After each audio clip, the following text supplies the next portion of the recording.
कल ये पढ़े थे, ये पढ़ना स्टार्ट किए थे ना कल, ठीक है। तो यहां से हमने एक को खत्म कर लिया था, कौन सा, यवन। यवन को इंडो ग्रीक, हिंद यूनान या इंडो बैक्टीरियन आदि नाम से भी जाना जाता है। अब बात करते हैं शक की, ठीक है। शक जिनको बोलते हैं सीथियन, ठीक है, ये वंश है ना, ये वंश है, इनको बोला गया, ये सबके सब वंश है, ऐसा बोलना पड़ेगा, ठीक है। अब ये जो वंश है इसमें देखिएगा शक, जिसको हम लोग क्या बोलते हैं, सीथियन। नहीं, अलग है ना यार, ठीक है, अलग है ना।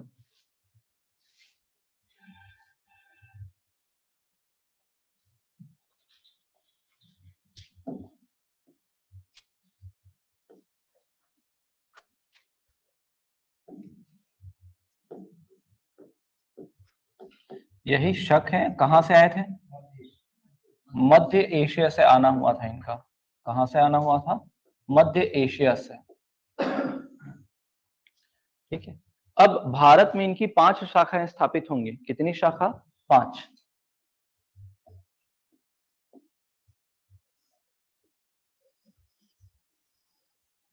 पांच शाखाओं में एक शाखा जो होगी वो अफगानिस्तान शाखा होगी,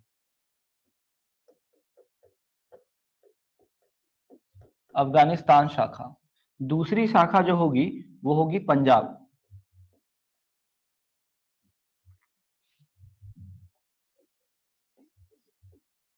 पंजाब।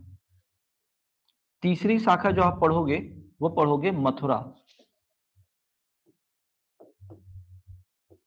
तीसरी शाखा जो होगी कौन सी शाखा होगी, मथुरा शाखा होगी। चौथी शाखा जो होगी इनकी वो होगी कौन सी, नासिक शाखा, नासिक, नासिक शाखा, जिसको क्या बोलते हैं, महाराष्ट्र शाखा भी बोलते हैं। नासिक शाखा को और क्या बोलते हैं, महाराष्ट्र शाखा भी बोलते हैं।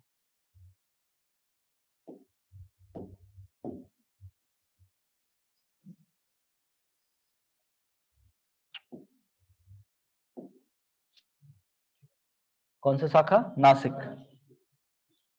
चलिए ध्यान दीजिएगा ना, पहले इन पांचों को पढ़, चारों को पढ़ लेते हैं, फिर उसके बाद यहां पर याद रखिएगा, यहां पर किसी प्रकार की कोई जानकारी नहीं मिलती, बस आगे के चीजों में क्या पता चलता है कि अफगानिस्तान में भी एक शाखा स्थापित हुई थी, लेकिन यहाँ शासक कौन, क्या, कुछ जानकारी नहीं है, बस ये पता चला शासक थे यहाँ पर, मतलब शकों की स्थापना हुई थी। फिर दूसरा जो है, यहाँ पर आपको याद रखना है क्या, यहाँ पर एक शासक थे जिसका नाम था एजली सेज। हाँ, एजली सेज क्या था, एक और कौन सा शाखा,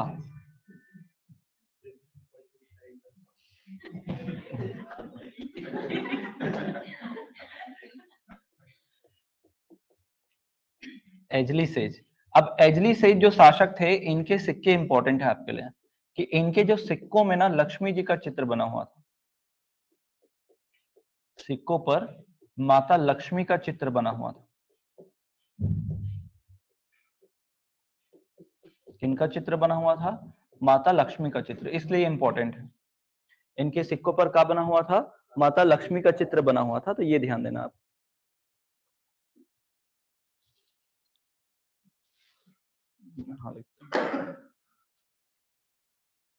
हो गया, इसलिए बस ये इंपॉर्टेंट है। फिर अगर बात करें मथुरा शाखा वालों की, तो मथुरा शाखा वाले का एक महत्वपूर्ण है, इन देखो यहां पर रहने वाले क्या थे, मालवा के लोग थे, मालवा। तो मालवा के राजा हुआ करते थे। अब ये लोग क्या करते हैं, धीरे धीरे एक्सपांड करना स्टार्ट करते हैं मथुरा वाले, और मालवा क्षेत्र तक पहुंचने की कोशिश करते हैं। तो मालवा के जो राजा होते हैं उस समय, मालवा, उनका नाम रहता है गर्दभिल, गर्दभिल। ये जो गर्दभिल है, इनका पुत्र होता है जिसका नाम होता है विक्रमजीत। मथुरा वर्सेस है ना, तारा, ठीक है, कोई बात नहीं। तो इनका जो पुत्र होगा, ध्यान देना मैं क्या बोल रहा हूं, कि मथुरा शाखा जो है तीसरा शाखा है, कौन सा नंबर का है, तीसरा।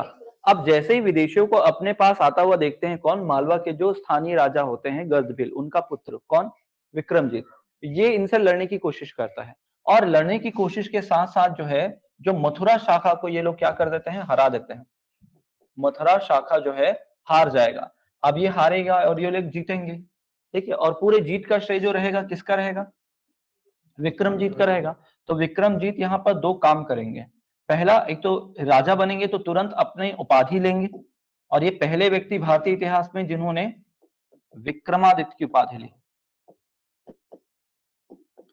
कौन सी उपाधि धारण की, विक्रमादित्य की उपाधि धारण की। इसके अलावा जब ये सत्ता पर बैठे तो इन्होंने क्या किया, अपना कैलेंडर संवत जारी किया, और संवत का नाम क्या है, विक्रम संवत।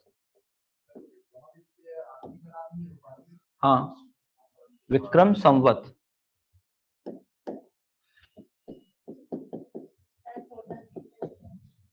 बहुत सारे हुआ, लगभग 16-17। अंतिम जो होते हैं वो होते हैं हेमू, जो अकबर के साथ लड़ेंगे कौन से युद्ध में, पानीपत के सेकंड युद्ध में।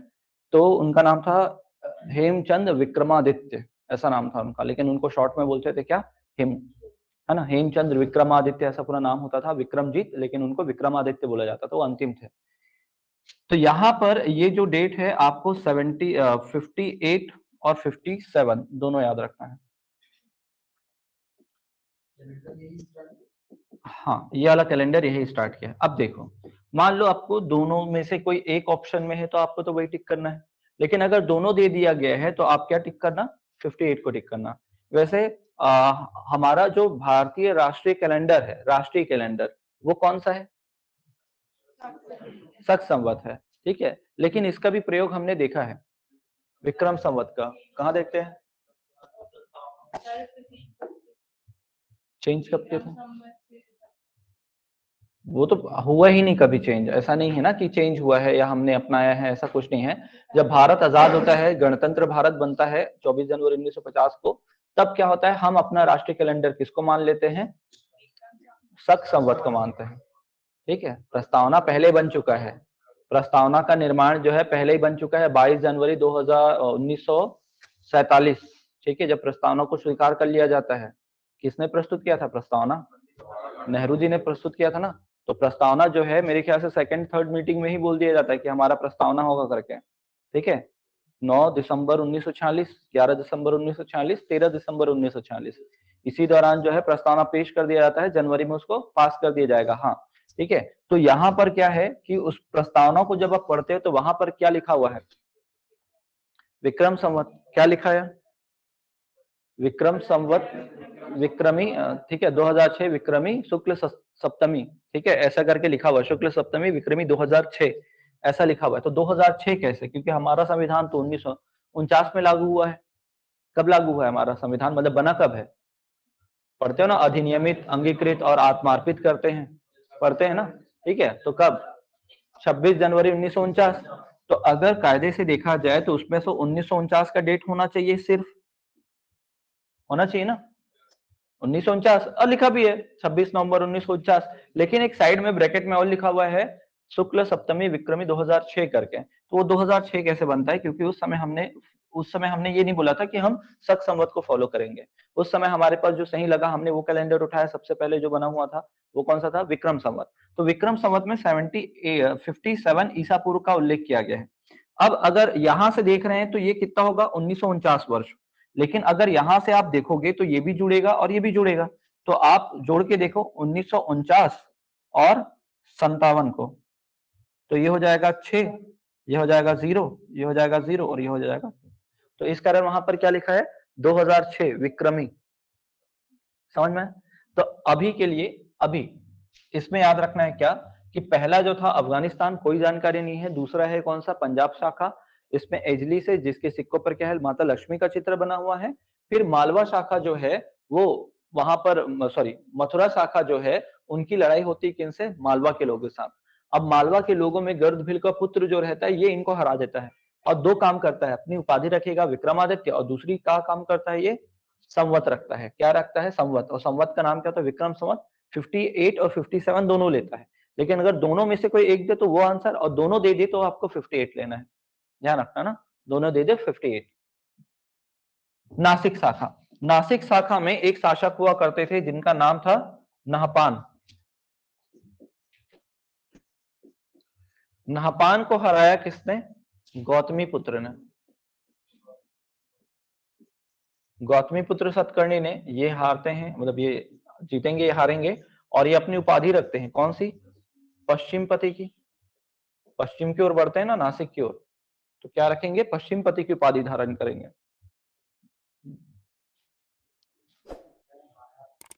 नहपान, नहपान, गौतमीपुत्र सतकर्णी पश्चिमपति की ये उपाधि लेते हैं। कौन सी उपाधि लेंगे? पश्चिमपति की। अब इसके बाद जो है पांचवा शाखा की ओर बढ़ना है। पांचवा शाखा जो रहता है वो कौन सा शाखा होगा? मालवा शाखा। लिख लिए थे ना?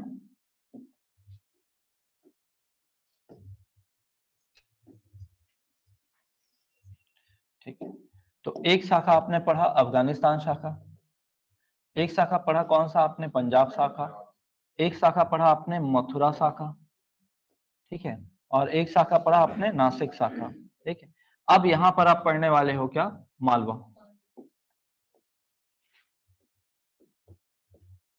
मालवा जो कौन सा होगा? पांचवा होगा। सबसे लास्ट में इसी की स्थापना होगी। सबसे लास्ट में इसी शाखा की स्थापना होती है। तो इसके जो प्रमुख शासक जो इसमें आपको पता चलता है वो कौन होते हैं? प्रमुख शासक कौन होते हैं? रुद्रदामन। रुद्रदामन, ठीक है, इनको क्षत्रप शासक बोला जाता है। मान लो अगर पूछे क्षत्रप शासक किसको बोला जाता है तो रुद्रदामन को। अब इनसे संबंधित जो अभिलेख है वो कौन सा है? जूनागढ़ अभिलेख। जूनागढ़ अभिलेख, जूनागढ़ बोलते हैं इसको, गिरनार भी बोलते हैं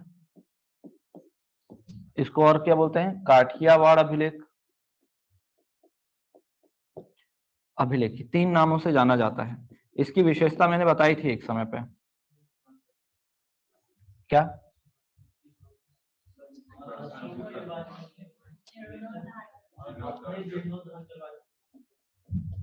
पहला तो ये है, इस अभिलेख के बारे में क्या पता चलता है कि भारत में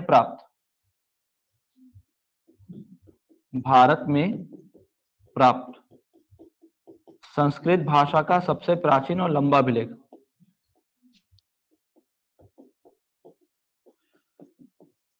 सबसे लंबा व प्राचीन अभिलेख।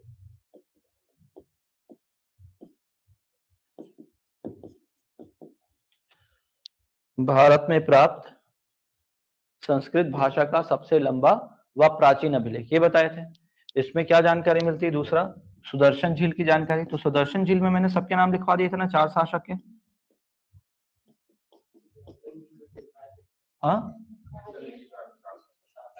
ठीक है, सुदर्शन झील की जानकारी।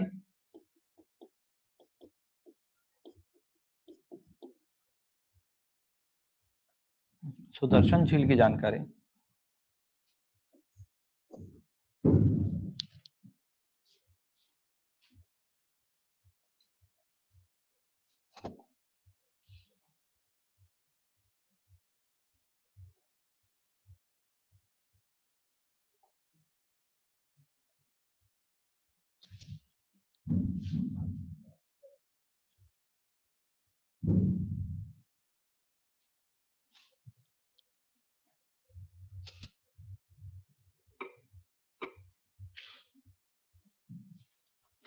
जूनागढ़ अभिलेख देखे थे कि नहीं देखे थे? ठीक है, ये है।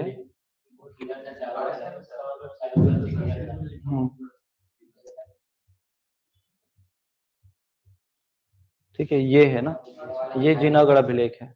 इस पूरे पत्थर पर क्या है? लेख लिखे गए हैं, बाद में इसको क्या कर दिया गया? कवर कर दिया गया। तो इस पर संस्कृत लेख लिखे गए हैं। तो देखिएगा यहाँ पर जो है सुदर्शन झील को लेकर क्या है, कुछ जानकारी दी गई। क्या जानकारी दी गई है? पहले तो ये है निर्माण, फिर नहर, फिर जीर्णोद्धार। हाँ, जीर्णोद्धार, फिर से जीर्णोद्धार प्लस मंदिर का निर्माण। ठीक, तो पता चला कि क्या कि इधर शासक का नाम लिख रहा हूं मैं, इधर कार्य, इधर शासक, और इधर क्या है, प्रांतपाल।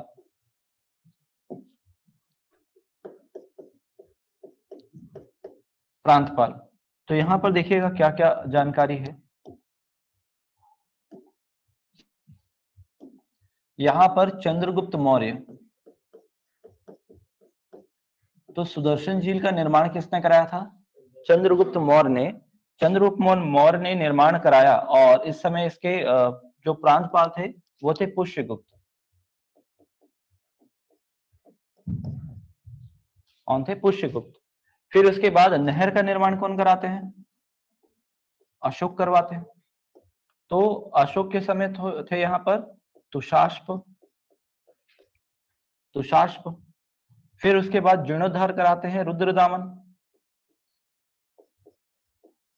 रुद्रदामन के समय यहाँ पर होते हैं सुविशाख।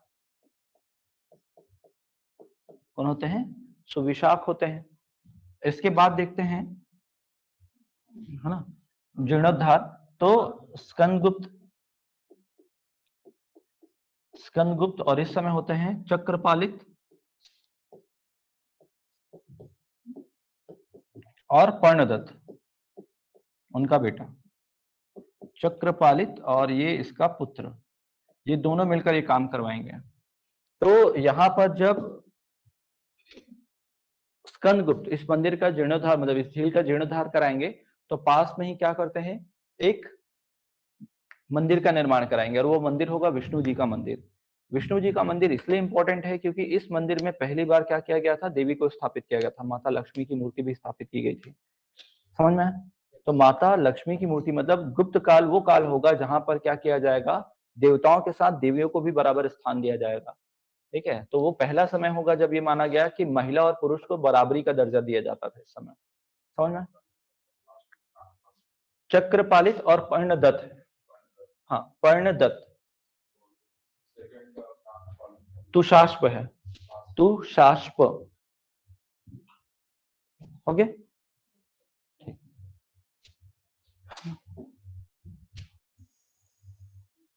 चल अब देखिएगा इसमें अंतिम शासक, तो ये प्रमुख शासक हो गया। अंतिम शासक का नाम जो है इस वंश का, बहुत लंबे समय तक चलेगा ये वंश। अंतिम शासक का नाम है रुद्र सिंह तृतीय। क्या नाम होता है उसका? रुद्र सिंह तृतीय। और इसका सामना होता है किससे? चंद्रगुप्त द्वितीय विक्रमादित्य, मतलब चंद्रगुप्त द्वितीय से होगा। और यहाँ पर ये जीतेंगे और ये बंदा हारेगा, रुद्र सिंह तृतीय हार जाएगा। तब जाकर चंद्रगुप्त मौर्य, जो चंद्रगुप्त द्वितीय है, वो कौन सी उपाधि लेते हैं? विक्रमादित्य की उपाधि लेते हैं। ठीक है, और दूसरा शकारी गणारी की उपाधि लेंगे। हाँ, नहीं मिलेगा ना, उपाधि कौन छीनेगा। मैं ये बोल रहा हूँ, इसको हराने के बाद इन्होंने क्या धारण किया? विक्रमादित्य, शकारी और गणारी की उपाधि धारण की। हाँ, विक्रमादित्य मतलब एक एक एक पावरफुल शब्द है जिसका मतलब उसको कोई नहीं हरा पा रहा है। ठीक है, विक्रमादित्य। फिर उसके बाद जो है ये चांदी के सिक्के जारी करेंगे।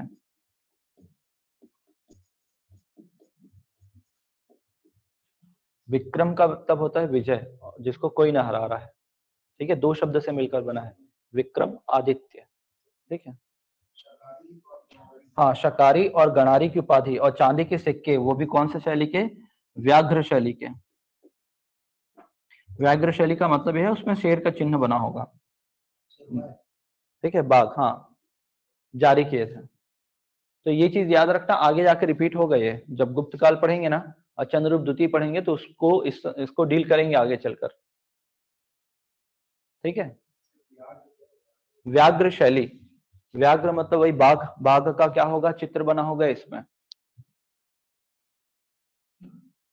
हो गया? अब आगे देखते हैं, आगे कहानी क्या है। हो गया ना आपका शक खत्म। शक में कितने शासक थे? 5 शाखाएं थी। अफगानिस्तान कोई जानकारी नहीं। जो पंजाब है वहां पर एजली सेज के सिक्कों पर माता लक्ष्मी का चित्र बना हुआ है। दूसरा जो है अपने मथुरा शाखा पड़ा, मथुरा शाखा वाला को हराता है कौन है? मालवा शासक गर्दभील का पुत्र विक्रमजीत। विक्रमजीत हराएगा और उपाधि लेगा विक्रमादित्य, और शक संवत जारी करेगा। तो पहला संवत भारत का कौन सा? शक संवत, फिर सॉरी विक्रम संवत, ठीक है, 58 57। इसके बाद आप जानते हैं कौन सा? नासिक शाखा। नासिक में नहपान है, बस यही याद रखना है। नहपान को पराजित किया किसने? गौतमीपुत्र ने। पश्चिमपति की उपाधि धारण करते हैं। फिर लास्ट इधर देखते हैं मथुरा शाखा, मालवा शाखा वापस, तो उसमें वापस कौन आते हैं आप? रुद्रदामन। रुद्रदामन का जूनागढ़ अभिलेख, जिसको गिरनार या काठियावाड़ अभिलेख कहते हैं, पता चलता है भारत में प्राप्त संस्कृत भारत का सबसे लंबा और प्राचीन अभिलेख। इसमें जूनागढ़ के इतिहास के बारे में जानकारी मिलती है। तो जूनागढ़ के बारे जूनागढ़ बोलते हैं, सुदर्शन झील के बारे में पता चलता है। तो सुदर्शन झील हमने देख लिया। आगे देखते हैं, तो इसका जो अंतिम शासक होता है वो होता है रुद्रसिंह तृतीय। उस हाँ, तो उसको आप चाहें तो लिख सकते हैं, ठीक है। अब जब लास्ट शासक को हराता कौन है? चंद्रगुप्त द्वितीय हराएगा और कौन सी उपाधि लेगा? विक्रमादित्य, सरकारी गणारी, और इसके बाद चांदी के सिक्के भी जारी करता है इस घटना के बाद। अब देखते क्या है? पहलव, इसको बोलते हैं पर्थियन। कहां से थे ये? ईरान से थे।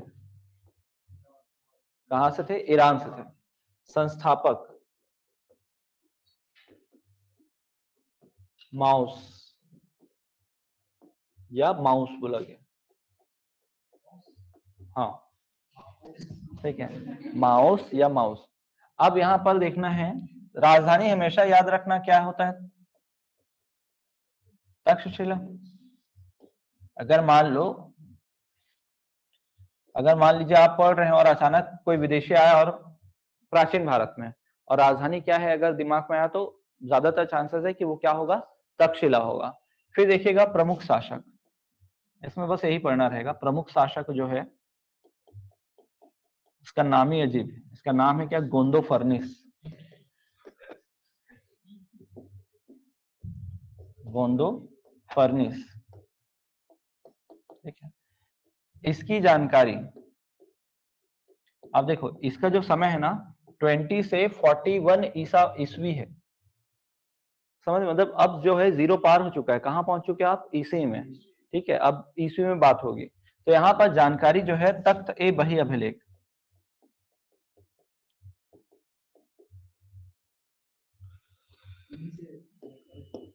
हाँ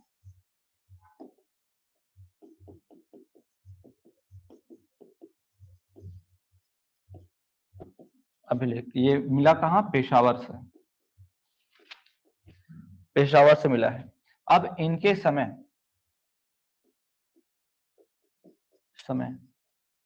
प्रथम ईसाई धर्म प्रचारक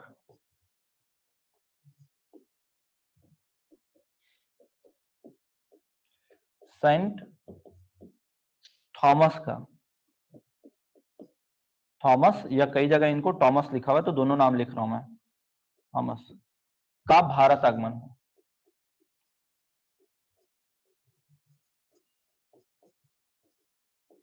कब भारत आगमन हुआ? कहाँ हुआ? क्या हुआ? भारत आगमन। और जब भारत आगमन हुआ तो इनकी भी हत्या कर दी गई। हत्या कहाँ? मद्रास के कयालपुर में।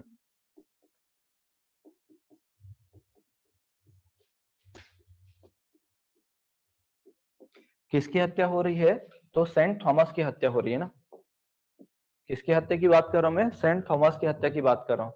तो गोंदो फर्निस के जब शासन चल रहा था, इनके समय ही प्रथम ईसाई धर्म प्रचारक आते हैं जिनका नाम सेंट थॉमस या टॉमस था, का भारत आगमन हुआ, और इनकी हत्या कर दी गई कहाँ? मद्रास के कयालपुर में। ऐसा पढ़ने को मिलेगा आपको। तो पहला में बस इतना ही है। हो गया? मद्रास कयालपुर।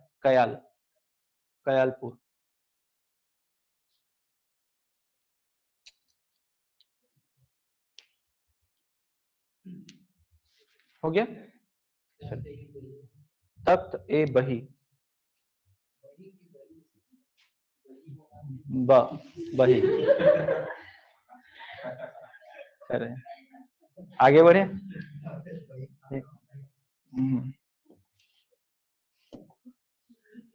चलिए, एक हो गया कुषाण।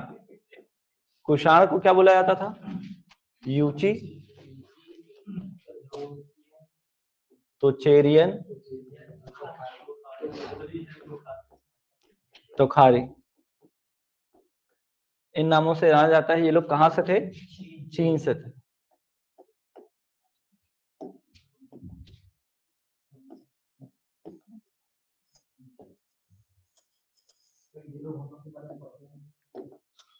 नहीं, अब नहीं पढ़ता, इवन पाकिस्तान नहीं पढ़ता कुछ। पाकिस्तान के लोगों में केवल वही पुरानी बात है, ये हुआ। हम लोग बिल्कुल भी उनके राजनीतिक स्थिति के बारे में नहीं पढ़ते, बल्कि वो लोग हम लोग थोड़ा बहुत जानते हैं, अवेयर हैं सबके बारे में, लेकिन वो लोग बिल्कुल नहीं। उनको उनके टेक्स्ट बुक में केवल युद्ध, और हर युद्ध में वो जीते हैं ऐसा बताया गया है। यहाँ पर देखते हैं। अब ये जब चीन से निकले, अब पता है भारत जो है, कुषाण यहाँ था पहले, ठीक है। अब अगर बात करें तो भारत काफी ज्यादा सुरक्षित प्लेस हुआ करता था, क्योंकि ये पूरा क्या होता था? हिमालयन रेंज, ठीक है। इधर भी अराकान योमा पहाड़ी, और बाकी इधर तो क्या है? समुद्र, और इसका भी इधर एक्सटेंशन, और इधर देखते हैं तो आपका क्या मिलता था? रेगिस्तान। ये क्या है? रेगिस्तान। तो भारत पहुंचना आसान नहीं था पहले।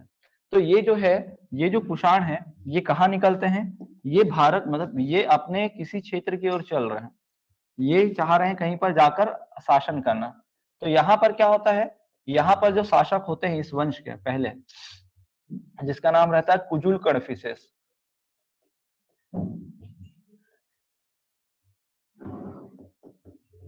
कुजुल कड़फिसेस, कुजुल कड़फिसेस जो है, ये आएंगे कड़फिसेस, और यहाँ पर रोमन का शासन रहेगा, रोमन साम्राज्य। आज रोमन्स को बोलते हैं इटली वासी, ठीक है। उस समय बहुत ज्यादा पावरफुल होते थे, उनके द्वारा ही रोमन एम्पायर का निर्माण किया गया था, लेकिन बाद में धीरे धीरे सब धराशायी हो गया। तो रोमन एम्पायर एक समय पर बहुत बड़ा एम्पायर हुआ करता था। सबसे बड़ा अगर देखा जाए तो ब्रिटिश एम्पायर था, ठीक है। उसके बाद रोमन, फिर उसके बाद ऑटोमन, ठीक है। फिर हमारे भारत में सबसे पीक समय जो था, सबसे बड़ा जो राज्य विस्तार हुआ करता था, वो अशोक के समय होता है। अखंड भारत के रूप में उसको आज भी क्या है, जो नया संसद भवन लगा है, बना है, वहां पर एक मतलब फोटो लगाया हुआ है ना, ठीक है। अब यहाँ पर जब आते हैं तो यहाँ के शासक होते हैं हर्मियस। हाँ, विवाद उठाया था। विवाद ये उठाया था पाकिस्तान ने कि हमको क्यों दिखाया है, मतलब ये लोग आगे आके हमको अटैक करेंगे। फिर बांग्लादेश वाले बोल रहे थे हमको भी दिखाया गया है तो गलत बात है करके। फिर उसके बाद नेपाल वाले बोलने लग गए थे कि हमारे क्षेत्रों को अपने मैप में दिखाया गया। तो हमारा बोलना ये था कि भाई जाकर इंडियन टेक्स्ट बुक पढ़ो, ठीक है, अशोक का पढ़ो। हमने तो हमारा जो पीक समय था वो वाला फोटो रखा है, अब आपको आज अलग से दिखा रहे हैं हम, ठीक है। जैसे वो नीचे वाला एरिया जो था उसको अलग बताया गया था, ठीक है, अलग कलर से डिनोट किया गया था। चलिए, हर्मियस, हर्मियस और क्या होगा? कुजुल कड़फिसेस का सामना होगा, ठीक है। तो कुजुल कड़फिसेस हार जाते हैं और हर्मियस क्या हो जाते हैं? जीत जाएंगे।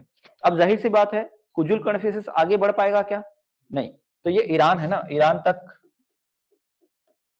ईरान तक कौन सा साम्राज्य है? रोमन साम्राज्य का विस्तार है। अब क्या होगा? कुजुल कड़फिसेस अपना रास्ता बदलेंगे और कहां पहुंचेंगे? भारत। और भारत में भी कहा? तक्षशिला, ठीक है। भारत का जगह कहाँ है? एक ही था, तक्षशिला, बोला ना मंदिर का घंटा है बस वो, ठीक है, ठीक है। यहाँ देखते हैं। अब यहाँ पर क्या है? संस्थापक, संस्थापक है कुजुल कड़फिसेस।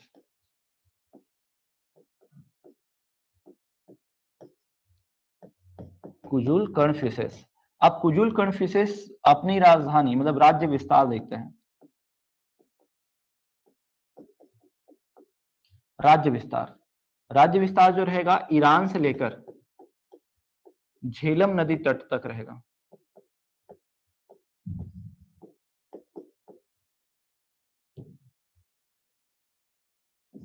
झेलम नदी नदी तट तक, यहां तक। राजधानी जो रहेगा इनके समय दो, थोड़ा सा ध्यान रखना ना, राजधानी इनकी तक्षशिला रहेगी। आगे जाकर बदल जाएगा, आगे जाके क्या हो जाएगा? बदल जाएगा। बदल जाएगा तो किनके समय बनेगा? कनिष्क के समय बदल जाएगा। बात करेंगे ना। तो यहाँ पर क्या है, संस्थापक कुजुल कन्फ्यूशियस, विस्तार कहाँ हुआ, ईरान झेलम तक, राजधानी क्या थी इनकी, तक्षशिला, और इन्होंने तांबे के सिक्के चलाए, सिक्के जिस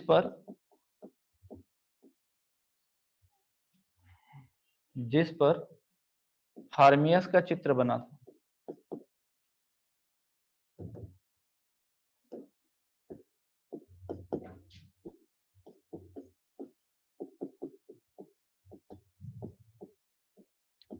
मतलब क्या समझ में आ रहा है, अधीनता, हारा है मतलब क्या है, अधीन है, ठीक है, हारा है मतलब क्या है, अधीन है। ये सिक्के चला रहे हैं रोमन के, मतलब उसके सिक्के को, मतलब उनके चेहरे को अपने सिक्के में डाल रहा, मतलब उसकी अधीनता में है, ठीक है, क्योंकि हारा है। तो केवल संस्थापक है, इस वंश का वास्तविक संस्थापक कहलाता है विम कन्फ्यूशियस, जो इसका पुत्र होगा। वो क्या करेगा, अपने आप को स्वतंत्र करेगा और सोने के सिक्के जारी करेगा। सबसे ज्यादा कुषाण काल में सबसे ज्यादा सोने के सिक्के अगर कोई जारी करता है तो वो विम कन्फ्यूशियस होता है। उपाधि अलग करेगा, परम महेश्वर, मतलब हिंदू उपाधि धारण करेगा। इनके सिक्कों पर शिव, नंदी और त्रिशूल बना होगा, एक तरफ खरोष्ठी तो एक तरफ ग्रीक लिपि होगी। यहाँ तक हो गया, लिखो इसको। सेकंड शासक को यहाँ पर लिख देता हूँ, विम कन्फ्यूशियस।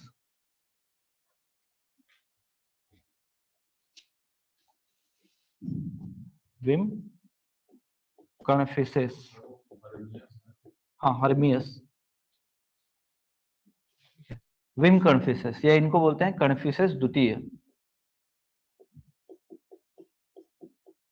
कन्फ्यूशियस सेकंड बोलते हैं। अब इनके बारे में क्या कहानी वो देखिएगा।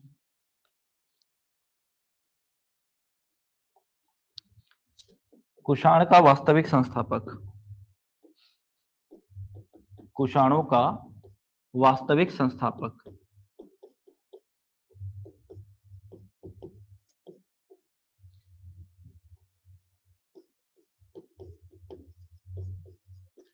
कुषाणों का वास्तविक संस्थापक कौन है, तो विम कन्फ्यूशियस को माना जाता है। उपाधि याद रखिएगा, उपाधि परम महेश्वर। कौन सी उपाधि लेता है ये, परम महेश्वर। इसके अलावा सेकंड अगर देखें, उपाधि के बाद परम महेश्वर, कुषाण वंश में सर्वाधिक सिक्के जारी किए, सर्वाधिक सोने के सिक्के जारी किए।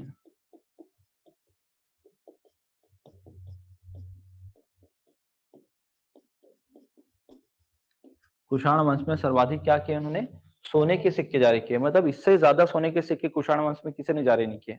अब देखो क्वेश्चन कैसे बनता है कि पूरे भारतवर्ष में सबसे पहले सोने के सिक्के अगर कोई चलाता है तो यवन चलाते हैं।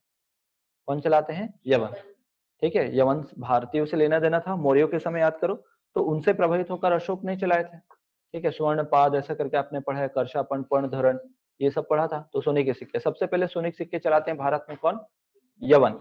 यवन के बाद भारतीय राजा भी लेंगे। फिर उसके बाद सर्वाधिक शुद्ध सोने के सिक्के चलाते हैं कुषाण। और कुषाण के अंतर्गत सबसे ज्यादा सोने के सिक्के कौन चलाता है, कुषाण वंश के अंतर्गत, तो विम कन्फ्यूशियस। और भारतीय इतिहास में देखा जाए सबसे ज्यादा सोने के सिक्के गुप्त चालु करेंगे, ठीक है। तो तीन चार चीजें ध्यान रखना, सबसे पहले सोने का सिक्का यवन, सबसे पहले सोने का सिक्का यवन, शुद्ध सोने का सिक्का कुषाण, सर्वाधिक सोने का सिक्का आपका गुप्त, ठीक है। तीन चीजें लिख लो कहीं पर, नोट करके लिख लो कहीं पर। हाँ ठीक है, पहला लाइन क्या होगा, पहला सोने का सिक्का, पहला सोने का सिक्का यवन, सर्वाधिक शुद्ध सोने का सिक्का कुषाण, सर्वाधिक शुद्ध सोने का सिक्का कुषाण, गुप्त, सर्वाधिक सोने का सिक्का गुप्त। लेकिन अगर पर्टिकुलरली कुषाण में सबसे ज्यादा सोने का सिक्का कौन जारी करता है, तो उस कंडीशन में क्या आएगा आपका, विम कन्फ्यूशियस आएगा। समझ में आया, मतलब कनिष्क भी जारी नहीं करते, कौन करते हैं, ठीक है, विम कन्फ्यूशियस। अब हाँ देखो, तीन क्वेश्चन तो अलग ध्यान में रखना है, सबसे पहला यवन, सबसे शुद्ध सोना कुषाण, सर्वाधिक सोने का सिक्का गुप्त। लेकिन अगर पर्टिकुलरली बात किया जाए कुषाण वंश में, तो इन्होंने शुद्ध सिक्के जारी किए और कुषाण शासकों में देखा जाए सबसे ज्यादा सोने का सिक्का कौन जारी करता है, तो विम कर्फिसेस। समझ में आया? ठीक। तो यहाँ पर देखिएगा सोने के सिक्के इन्होंने जारी किए। अब सिक्कों पर दो चीज देखना है, एक तो है यूनानी, या इसी को बोलते हैं क्या, ग्रीक प्लस खरोष्ठी लिपि, इसका प्रयोग होता था। मतलब एक तरफ ग्रीक लिपि और दूसरी तरफ क्या, खरोष्ठी लिपि, ये दोनों का प्रयोग होता था। और सिक्कों पर शिव, नंदी या त्रिशूल लिखा होता था।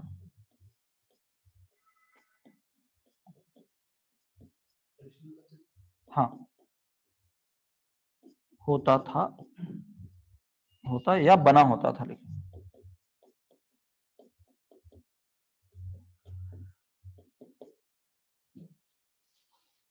लिखा होता। अब लिखा होता तो शिव और नंदी लिखा जा सकता है, लेकिन त्रिशूल जो है वो उसका चित्र बना होगा, तो ये ध्यान रखना। तो ये सब किसके समय है, विम कन्फ्यूशियस के समय में। विम कन्फ्यूशियस को क्या बोलते हैं, कन्फ्यूशियस सेकंड, ठीक है। परम महेश्वर की इन्होंने उपाधि, वास्तविक संस्थापक बोलते हैं। अब सिक्के की बात करें तो सर्वाधिक सोने के सिक्के इन्होंने इस वंश में जारी किए। फिर उसके बाद हाँ, स्वर्ण सिक्के। फिर सिक्कों पर दो लिपि का प्रयोग किया जाता था, एक था खरोष्ठी और एक था यूनानी। यूनानी को ग्रीक लिपि भी बोल सकता है। फिर उसके बाद है शिव, नंदी और त्रिशूल आदि, इनके चित्र मतलब सिक्कों पर क्या होते, बने होते थे। यहां तक समझ में आया? आगे देखिएगा किनका समय आएगा, कनिष्क। कनिष्क का समय है 78 से 144 ईसा ईस्वी, सॉरी ईसा पूर्व, ठीक है।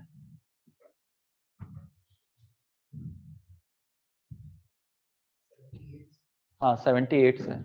तो क्या है इनकी, देखते हैं। राजधानी बताए थे, इनकी राजधानी याद होगा। ये ऐसे राजा हुआ करते थे प्राचीन भारत के, जिनका जिनका जो राज्य विस्तार है वो मध्य एशिया से, उत्तर भारत से मध्य एशिया तक फैला हुआ था। इनके राज्य की दो राजधानियां थी, एक थी मथुरा और दूसरा था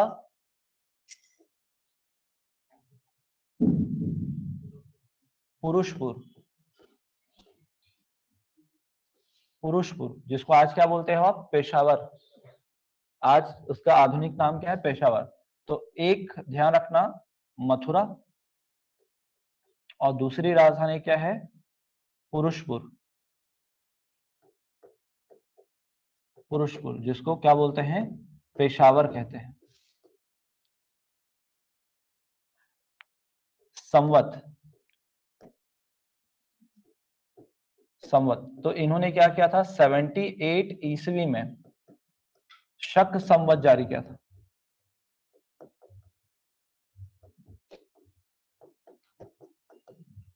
क्या किया, शक संवत इन्होंने जारी किया था। फिर आपको पता है क्या, कार्य लिख लेते हैं अलग से, इनके प्रमुख कार्य। पहला, चतुर्थ बौद्ध संगीति का आयोजन कराया। हाँ, ये भी कैलेंडर बनाया 78, और इसी को हम फॉलो करते हैं। तो देख, भारतीय राष्ट्रीय कैलेंडर यही है। चतुर्थ बौद्ध संगीति कहाँ, कुंडलवन कश्मीर।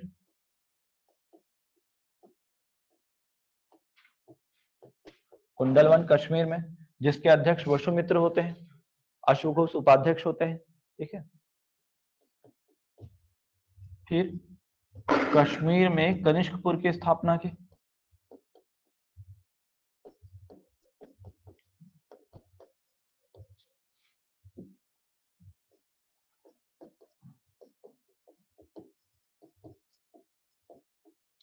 कश्मीर में कनिष्कपुर की स्थापना की। चीन से यूरोप के मध्य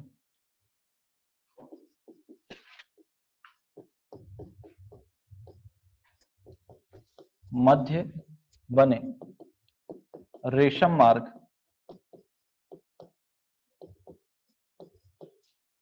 के 3 शाखाओं पर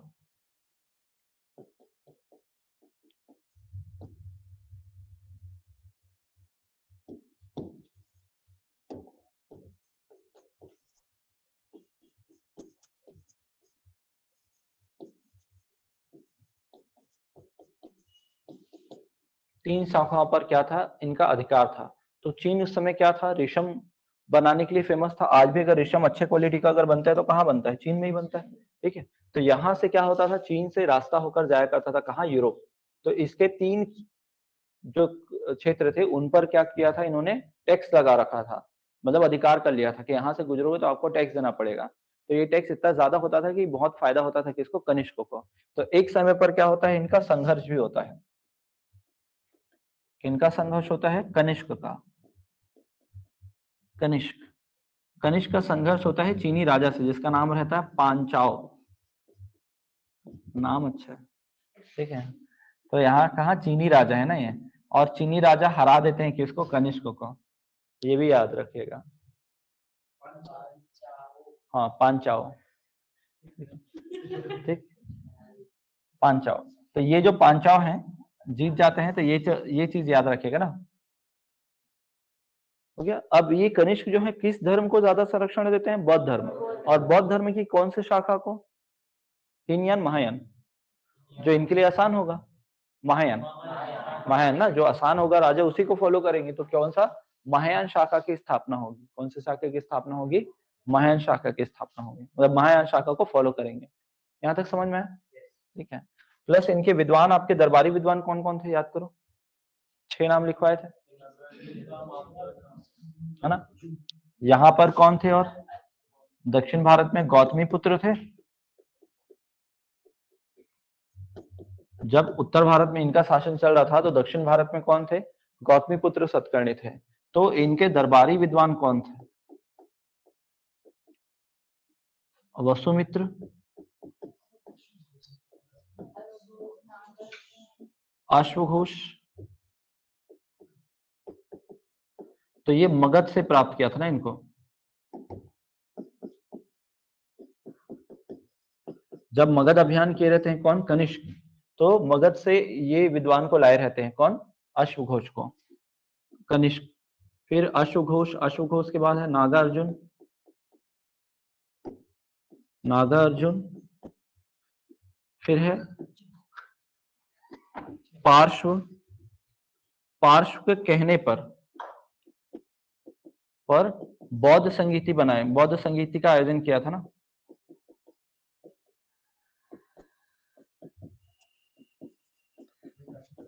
हाँ, चौथे बौद्ध संगीति का आयोजन।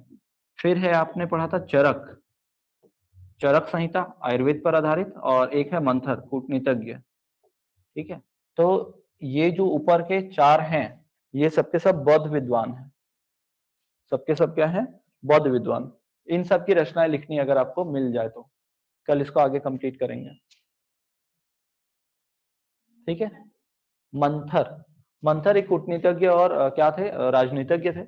वसुमित्री की रचना आप पढ़ोगे, लिखवाया भी हूँ मेरे ख्याल से एक आध बार, जब बौद्ध और जैन पढ़ रहे थे तो बौद्ध धर्म के समय मैंने लिखवाया हूँ। ठीक है, तो ये ध्यान रखिएगा। तो इसके रचनाओं का नाम लिखना, जैसे अश्वघोष की रचना 3 है, बुद्ध चरितम, सूत्रालंकार और सौदरानंद। ठीक है, पढ़े हो आप लोग। नागार्जुन का रचना है माध्यमिक कारिका। हो गया, हाँ, बौद्ध धर्म से संबंधित है।